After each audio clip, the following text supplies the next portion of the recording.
Iran ആക്രമണത്തിനിരയായ ഇസ്രായേലിലെ ബാത്തിയം പ്രദേശം സന്ദർശിച്ച് ഇസ്രായേൽ പ്രധാനമന്ത്രി ബെഞ്ചമിൻ നെതന്യാഹു കഴിഞ്ഞ രാത്രിയിൽ ഇറാൻ നടത്തിയ ബാലിസ്റ്റിക് മിസൈൽ ആക്രമണത്തിൽ 3 പേർ കൊല്ലപ്പെട്ടതായും നിരവധി ആളുകൾക്ക് പരിക്കേൽക്കുകയും ചെയ്തിരുന്നു.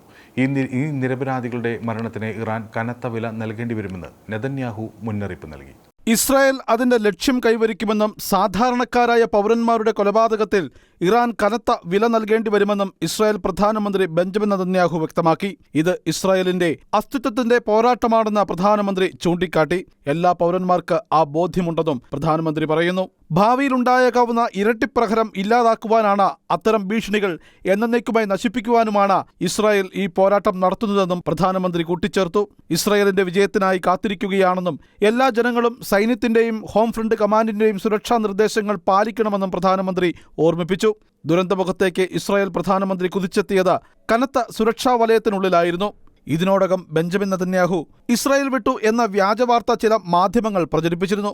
അത്തരം പ്രൊപ്പഗൻഡകളെ തള്ളുന്ന വിധമാണ് ഇസ്രായേൽ പ്രധാനമന്ത്രിയുടെ ബാത്തിയാം സന്ദർശനം മാറിയിരിക്കുന്നത്.